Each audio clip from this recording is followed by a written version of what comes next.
Parashat Acharemot, qui vient après la fête de Pessah, après Seudat Mashiach. Pessah venant après la Parashat Shmini, où on assiste à la mort des enfants d'Aaron, qui se sont approchés à tel point d'Akadosh Baruch Hu, avec un amour tellement entier et intense, que leur âme s'est déconnectée du corps, s'est détachée du corps, pour s'englober dans Akadosh Baruch Hu. À la suite de cela, la paracha, après Tazria Metzora, c'est Acharemot Bnei Aharon, après la mort des enfants d'Aaron, Moshe Rabbeinu qui va transmettre à Aaron, Ve'al Yavo Bechol Et El Kodesh, qui ne viennent pas à chaque moment dans le sanctuaire, dans le Saint des Saints. Bezot Yavo Aaron El Kodesh. Avec cela, il viendra avec les sacrifices du jour de Kippour. Alors, quelle est la relation entre ces trois étapes? Eh bien, il y a d'abord Shmini, le détachement total de l'âme vers Akadosh Baruch Hu. La Torah nous dit que ce n'est pas la volonté de Dieu.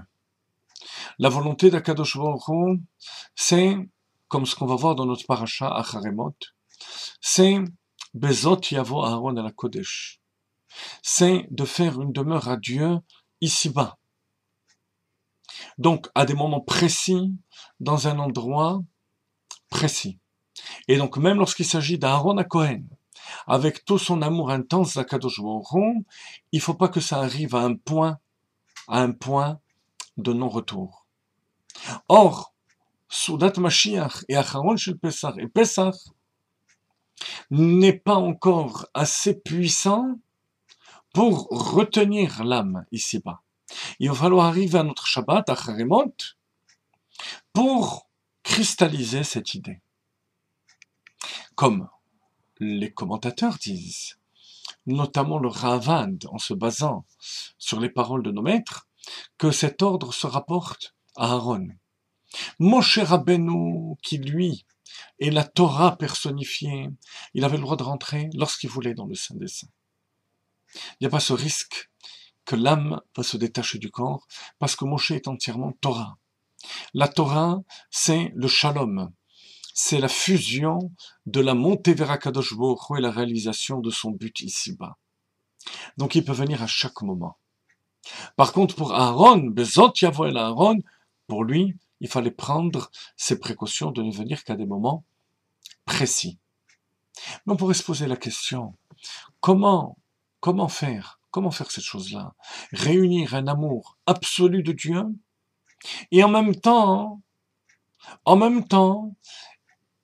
la tâche qu'on a à accomplir, les contingences de ce monde matériel. Le pasuk nous dit Bezot. Zot, c'est la crainte de Dieu. Lorsqu'on fait les choses uniquement pour Akadosh Baruch Hu, c'est pas moi qui m'envole vers Dieu, ce n'est pas moi qui redescends vers ce monde, c'est le Ratzon HaElyon, la volonté d'Akadosh Baruch Hu.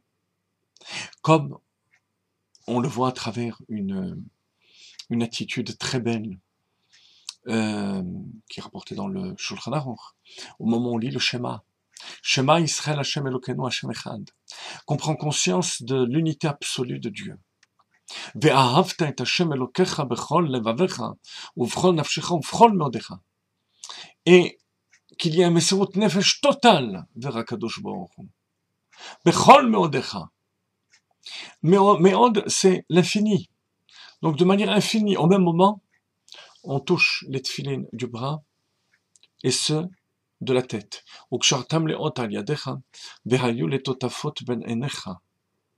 Comme dit le Pri Megadim, pour s'assurer que les tefilines sont bien à leur place. Vous voyez cette idée qui revient. Au moment du don total de soi à Akadosh Baruch Hu, on applique ni plus ni moins que la halakha, que la volonté de Dieu.